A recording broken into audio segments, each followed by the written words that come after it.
Oh yeah. Good morning. Good morning. Good morning. How are we doing Stephen, this morning, everybody? Welcome to great. Playbook. I'm Thank Stephen Littman. you. I'll be filling in for Chirag today. A new Thank you face. guys very much for being here on time.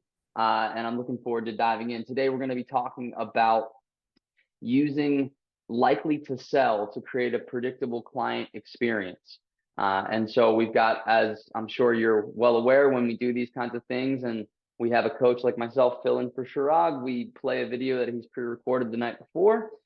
So we'll dive into that in just a second. And then after that video, I've got some content that I'd like to add on to it, and we'll open this up for Q&A. Okay? So Hersan, if you don't mind, go ahead and just let's hear from Chirag.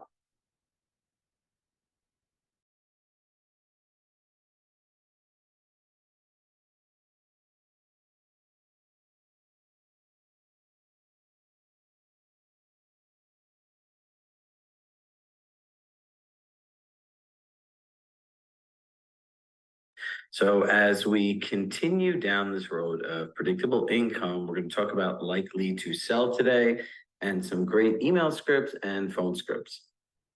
Now, obviously, we have to start with the mindset first. Look, our clients, the people in our likely to sell database, pretty much anyone in America today is subjective to news headlines. And news headlines generally drive fear to create engagement.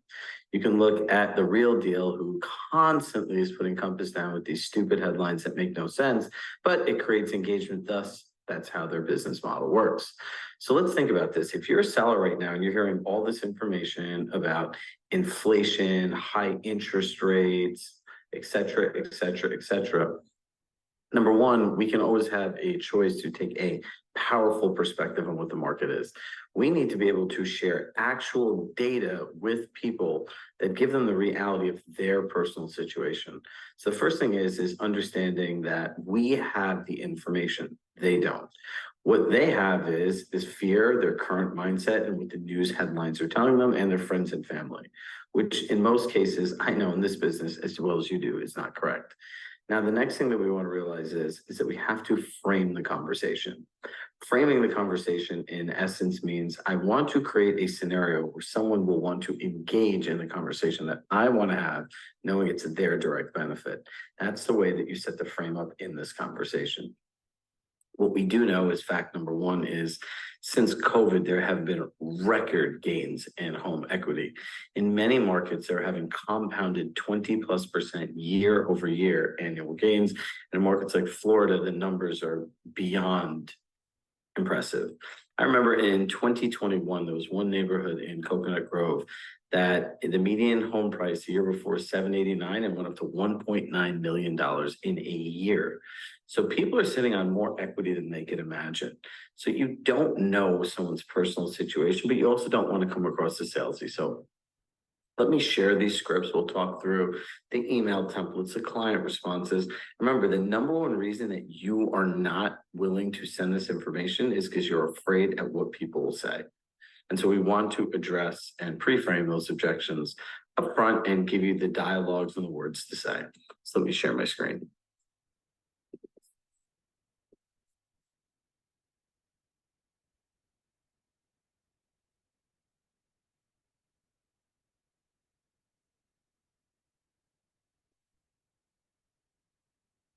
So this is our first email template. And as you can see in the subject line, I put the person's name. Now, when you put people's names in the subject line, the likelihood of them opening significantly goes up because it feels personal. It says, Shrag, it's time for your equity analysis. I'd say, well, what is that? So I'd say, hey, Shrag, I was just at my financial planner reviewing my portfolio and the total amount of equity I have in it, which made me really think about this article that I read previously. Well, when you go to the article, it talks about in housing market gained $6.9 trillion in 2021. So it's an old article, but as you see how we frame the conversation, it made me think of them.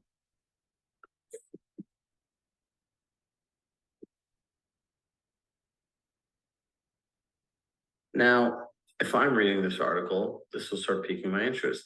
My realization was there might be a lot of people just as interested in a home equity analysis as in their, I would say not as, similar to their financial portfolio. So if you or anyone would be interested in equity analysis of their home, simply let me know. If not, I hope you're doing well. No need to respond. Have a great day. Now, in the phone scripts, we talk about the changing market and everything like that. And this is where really A/B testing comes in. A/B testing is a method where you try two different emails to two different segments of the audience to see how people respond.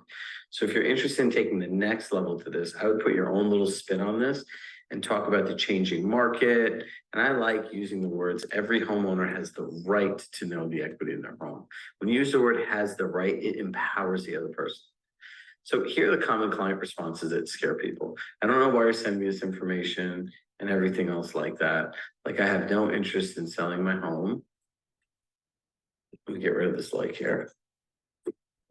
I have no interest in selling my home. I don't even know how you got my information. I understand what you're saying. I got really excited to share this information. So many people we've spoken to are interested in their home's equity in a changing market. Again, my apologies. I'll take you off my email list and I'll not email you again. I hope you're doing well. And if I can be helpful in the future, please let me know. It's very simple. If that's what they say, that's what you respond.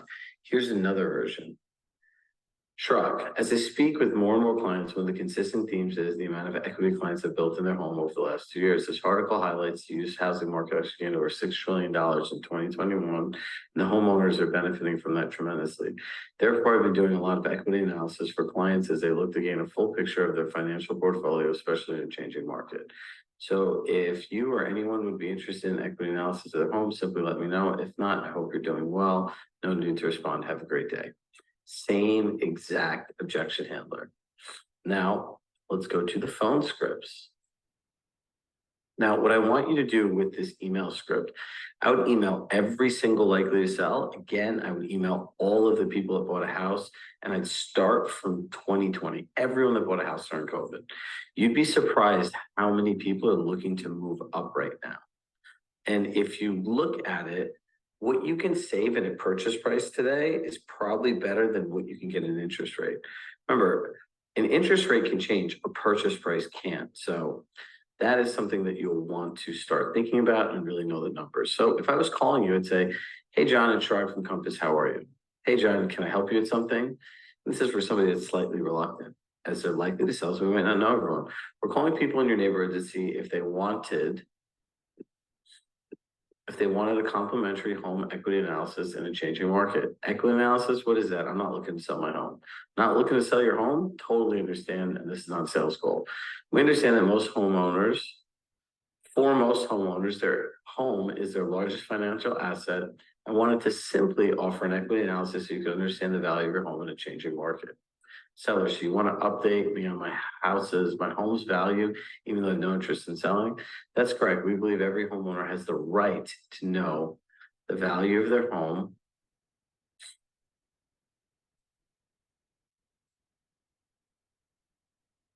We believe that every homeowner has the right to know the value of their home and get the equity and similar. There is an error here. Has a right to know the value of their home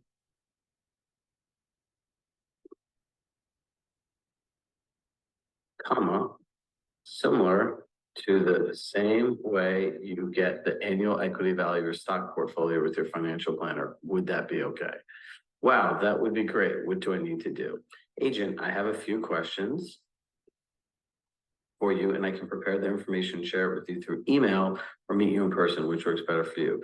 A few questions, if it's you've never been in a home, you didn't sell them the houses, the house, the condition, any updates they have, anything significant from the present condition you see the house being sold to the current condition it's in now from the MLS.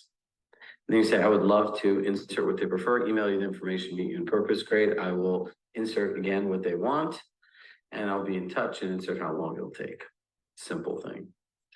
Client, why are you calling me? I don't want to sell and don't need a realtor. Agent, I completely understand you don't want to sell or don't need a realtor. We simply believe every homeowner has the right to know the annual equity value in their home. If this is something you feel you can benefit from, happy to help. If not, no worries. And that's it. This is pretty direct, straight to the point. Now, what does this come down to? This comes down to discipline, consistency, and patience. The discipline to continue doing this over and over again, the consistency to know that the real success is in the numbers in this. And the patience is to understand that no matter what you do, the numbers will work out in your favor when doing this for a long enough period of time. Now think about this like going to a blackjack table. You know the saying, the house always wins? Because if you play long enough, the house will eventually take your money. Well, what I know is if you prospect enough, talk to enough people, eventually you will rake in all the commissions you want and more. So what are our steps? Number one, there are two groups of people that you want to send this to: likely to sells, as well as people in your database. I'd encourage you to call people in your database and start to email the likely to sells. Number two, I'd go with 5 and 5. I'd contact 5 likely to sells and 5 people a day. That's 10 contacts, 50 a week, 200 a month.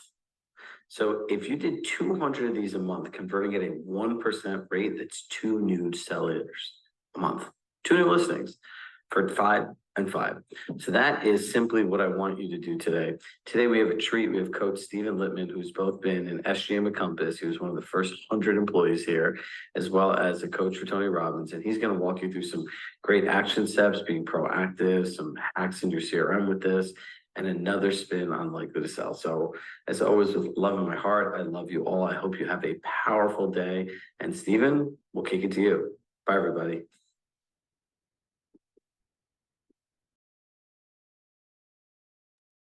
Okay. All right. So great content from Chirag.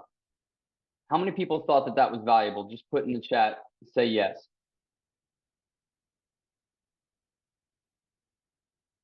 Okay. So what I want to do is I want to add to it. Now he's got his last 3 lines there: discipline, consistency, and patience. I want to kind of start there because I think when you're talking about scripting, we don't want to lose sight of the fact that it's really not about what we put in the script. It's about the consistency that we have in actually executing on that. So I see a lot of yeses in the chat. I greatly appreciate that. I'm going to share my screen just really quickly, if you give me the opportunity to. Ersan, just give me 1 second. All right. Okay.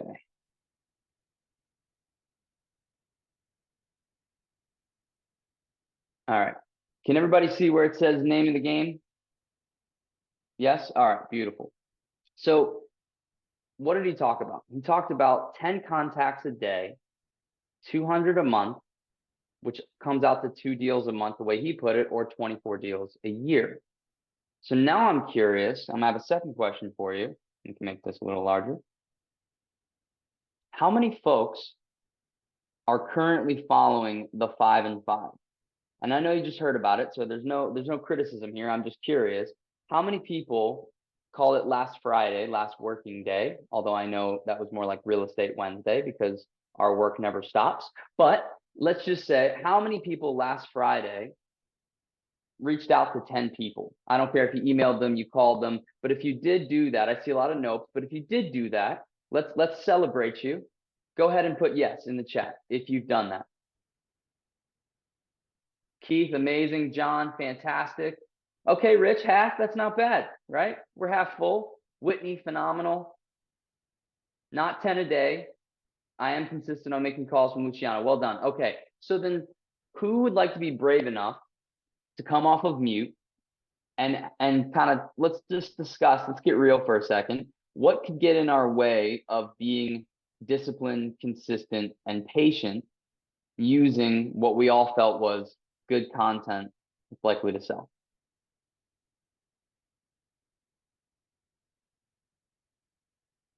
What gets in our I way? really appreciate the likelihood of sale being right there whenever I first log into the Compass platform. So I'm able to just reach out to those people that I see. But unfortunately, if I don't see them, I kind of don't go to the likelihood of sales and do it as consistently. So I would say it would need to be in my face. Got it. Okay, so you're saying it's not prominent enough for you to see. Okay, that's a great point. What else could get in our way? So that's something we can fix, right? Because we could just put it on our calendar, click likely to sell, or or just, make it our daily habit, that like when we sit down at our desk, that's maybe one of the first things that we look at as we open up our platform. So that should be a fairly easy fix. What else could get in our way? Not actually getting the contact, the touch, whether they don't answer or they don't respond to the email. That might be discouraging, especially as we get started in this, like getting the kinks out. So ultimately, practice. Absolutely, Natalie. Thank you for saying that. I really appreciate that. And she's so right, isn't she? I mean, it comes down to the fact that at the end of the day, we may not feel comfortable contacting all the people that we want to contact, right? And so what we got to do is we got to get into the habit of, and I don't care if you start with 1 a day, 2 a day, 3 a day, 4 a day, 5 a day, but we got to get into the habit of doing this consistently, because consistently this will actually pay off. So what I want to do is I want to give you just another spin, another take, another script, but really it's less about the script per se and more just about you finding your way of communicating with clients on a consistent basis. And I personally think that, using Likely to Sell is a phenomenal way to start a conversation, but ultimately it doesn't really matter how you start the conversation. And I'll talk to why that is, in my opinion. Just start the conversation, right? So, another version of this script would be, hi, again, you're going to use their name. All right. So Natalie, can I pick on you for a second? Okay. Thank you, Natalie. So, hi, Natalie. Reason for the call is my Compass technology that I use for work just alerted me to something really interesting in your neighborhood. And you're going to explain what that is, right? So you'll calibrate this for each person. And I would make it as genuine as humanly possible, right? So someone just sold a house 2 doors down. The home has appreciated a ton in the last few years, et cetera, et cetera, et cetera. There's really low inventory in your neighborhood, whatever, property taxes are being raised, whatever it might be, but find something interesting that is relevant to them. The more relevant, the better, obviously. And so I thought I'd reach out and share that information with you. Now, I'm not sure if you're familiar, but here at Compass, we've actually invested millions over the years to create technology that can enhance my ability to provide excellent service to you, my client, before, during, and after you buy a home. As such, I'm grateful we're able to connect over the phone today. Now, for some of you, it's not lost on me that there are a couple lines in there that might make you uncomfortable. Here at Compass, we've invested millions, right? Sounds maybe a little arrogant, a little salesy. I would invite you to use the muscle of letting people know all the amazing things that you have done at Compass over the years and that Compass has done with you, because it creates an event. It's something unique that you can speak to, and that really creates a dopamine response in the brain. So in any event, I'm using this because this is probably the simplest and most basic. You can make this easier on yourselves by making it more nuanced and relevant. But I'm using this just to showcase that this will still work, even if you use something as banal as like, hey, the technology just alerted me to the fact that there's something interesting going on in your neighborhood. I wanted to reach out and share it with you. But the real point is, I'm so grateful that we're connecting today. Now, couple different buckets there. One, if you know them and you have notes, which I would highly recommend that you do, especially if these are your SOI folk, then, just go into a human being conversation, right? The last time we spoke, you were, going on a trip to Italy, Natalie. How was that trip? Whatever it might be. And then you keep the conversation going. If you don't know them and you do know them, excuse me, and you don't have notes, right? Which is totally fine. Just throw something out there like, gosh, it's been so long since we've spoken, and really it is truly great to hear your voice. One quick pause. When you say that, mean it, right? Because people are smart. They'll know if you're BSing them. But if it is great to hear their voice, then just ask them, when is the next time we can get together, and calibrate that based on how you know them. So, if it's not somebody that you regularly see and you say, when can we get together? You're going to freak them out. But if you see them at church, when's the next time I'll see you at church, right? If you see them at, the soccer field when you take your kids, when are you going to be at the next soccer game? Like, make it very, normal as to when you're going to run in them, but create an event. Now, if you don't know them, here's where I would pivot. And I would say, look, while technology is great and all that jazz, we really believe that its purpose is to enhance our human interaction. So I'm really looking forward to getting to know you a bit better. And I'm just curious, would you perhaps be interested in And then you want to direct them to one of the following. And there are many, many more options. I'm just giving you a few here. In-person meetup could just literally be, you want to grab coffee or a beer or something like that. A group event, right, can be, you're doing a beach cleanup, or you're going on, there's a group run or whatever it might be, but you've got some larger group event, you're doing a client appreciation, whatever it might be. The CMA or market report, this home equity analysis type thing, I would highly encourage you to make that an event rather than just sending it to them, because when you just send it to them, you may get a response, but you learn a lot less than if you actually have the conversation and walk them through the process. So I would urge you to, when you can, obviously it's still a win if you can send them something, but if you can have the conversation, I think you get a lot further, a lot faster. Adding them to a collection, right? So I'll walk through in the objections here in just a second, and we only have a few more minutes, but I'll try to get to it. Where you might be able to actually use the fact that they're not looking to sell, but are interested in the surrounding properties and what they might sell for. So you can use that via collection, and then obviously a vendor referral, which I'll talk through in a second here. All right. So we touched on this before. If you've been in Playbook, you know about Chirag's 5, 4, 3, 2, 1. I highly recommend an event prospecting cycle, and I'll go through really quickly the 3 brains as to why I recommend that. But ultimately, when you're calling somebody for a likely to sell, you're calling them because there's an event that has occurred, right? So whether it's equity has doubled in the last few years, as Chirag said, whatever the case may be, but you're calling them because some kind of event has occurred. And then you want to share that information, but then you want to invite them to something else. Okay. Now, email, I like email. If you start here on the left-hand side, I like email first, just because in the world we live in today, when people, first of all, people don't pick up numbers they don't recommend, or they don't recognize rather. But if on top of that, usually if you interrupt somebody's day, you're gonna be combating a few obstacles or hidden costs that you'll have to overcome in order to get them to really engage on the phone. So I like email ahead of time, but then you're going to call them, to remind them about the event. That's going to create even more stickiness there. You're going to interact and get FaceTime. And that's what this is all really about at the event. You're going to send a note or a text thanking them afterwards. And then if you so choose to, you're going to post about that event. Now, you may be wondering, why are you talking about events if you're, this is about likely to sell? And what I'm trying to do is I'm just trying to help you get to the point where you feel comfortable calling people consistently, because you got something that you want to invite them to. All right. So if you need any kind of resource on that, feel free to click this link here in the slides, the Client Event Playbook. If you've seen it before, great. It'll be a great refresher. If not, highly recommend. Chirag goes through a ton of different options of what you can use to really enhance your client events in the coming months and year. And then I talked about these 3 brains. Why would you do this, right? You would do this because ultimately, when you're calling someone, and if you've been part of my prospecting 101 course, this will be familiar to you. But if you're calling someone about likely to sell, you're already in the neocortex. Okay, you're already telling them that their home value has appreciated by 17% in the last 18 months, or whatever the case may be. But that's not where they're hearing you. They're hearing you in the quote unquote croc brain.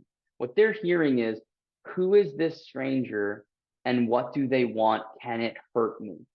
Right? So they're not ready to hear you yet as to the value that you can really provide.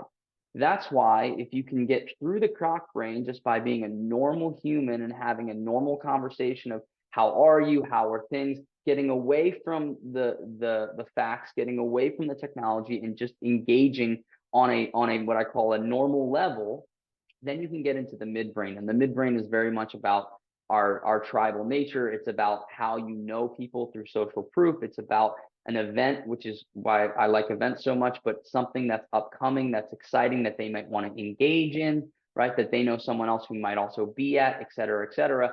And then it opens up the door for you to actually have the conversation you want to have, which is, look, like I really can help you here if you're looking to buy or sell your home. But what about if you're not looking to buy or sell your home?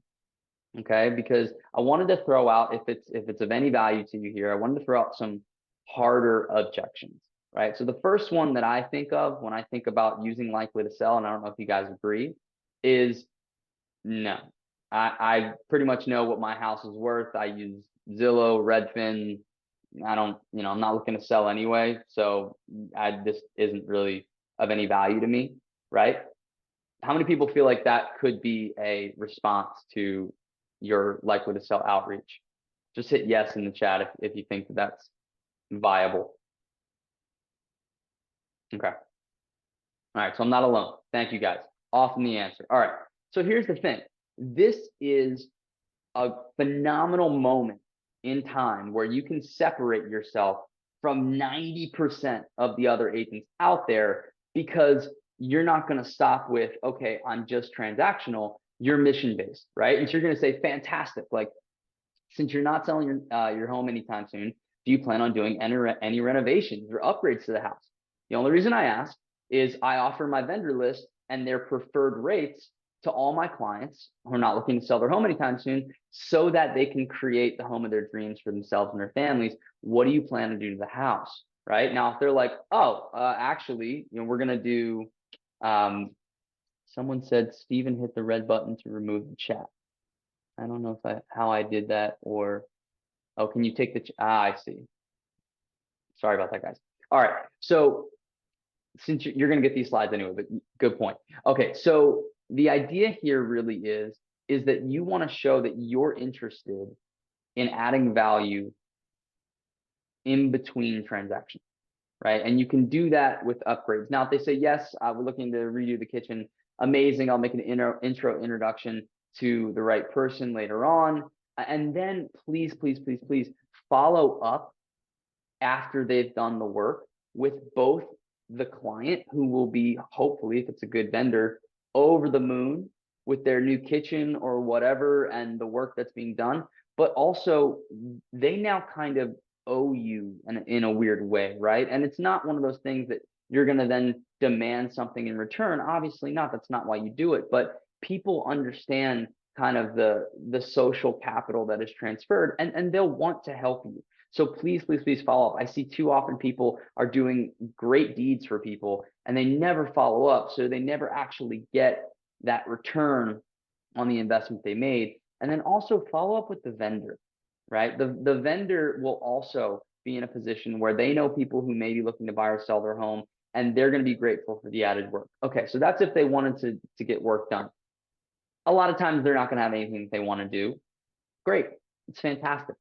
I'm glad you guys are loving your home, and I hope you'll keep me in mind should you or anyone you know be looking to do some work to their house, as I'd be happy to help them save money and get the best service as well, because obviously, what I do far exceeds just buying or helping people buy and sell homes. In the meantime, you seem to know the value of your home. How interested, I'm just curious, would you be in keeping tabs on the houses in your neighborhood and what they're selling for? So at that point, you have an opportunity to create a collection for them. And that's a great, what I call like a low friction touch point, a way of staying in touch. So you can get data to see how interested they are actually in the real estate market by what they're clicking on, what they're viewing, etc. Now, if they're not looking for any of that, then again, you have the opportunity to invite them to whatever the next thing is in your event calendar, right? So that you can continue that conversation. Again, your goal here should be that you want to communicate your mission on the phone, right? So it starts with your mission. It leads to your outreach, which is talking about likely to sell or whatever it is, the tidbit that you're gonna drop. It's then gonna go over to your event, which again is really your mission come to life, which leads to them using your service, which goes back to your mission, right? So just make sure that when you're reaching out to people, you're selling from the clouds, not from the ground, as it were, right? You're really reaching out because you want to make sure that they have the best experience with their home, and you have some information that could actually enhance that. Lastly, not leastly, and then we'll wrap up because I know we're at time here, and I appreciate everybody's patience. If this sounds like this, this makes sense, I'd highly recommend you look into Story Brand by Donald Miller. And in that book, he talks about the SB7 guide. And that's really what I like to make sure that we're clear on if you are going to make these 10 by 10 outreaches every day, is that ultimately you are their guide, right? So the SB7 framework really fast is there's a character who has a problem and meets the guide who gives them a plan, calls them to action that helps them to avoid failure and then ends in success. Okay, so just keep in mind that these people that you're reaching out to, as corny as it might sound, they're on their journey of living in their home. And so you just want to be a guide to that. And so just make sure that when you're engaging with these folks, that the conversation doesn't just stay on, your home is appreciated in value. I'd love to do a home equity analysis for you, because that's great. And a lot of people will take you up on that. Please don't miss my point. If you do your 10 calls, I have no issue with saying that at a 1% conversion, you're going to get 2 deals a month, right? But what I also want you to be focused on is, even for those people who don't transact, you're going to have a tremendous amount of business that's generated simply from interacting with the other 9. Any questions, comments, concerns on that? I know I didn't leave a lot of time for the name of the book was, thank you very much, Martha. I appreciate that. Building a Story Brand by Donald Miller. All right, guys. Well, if there are no burning questions, thank you guys so much for joining, and have a great week.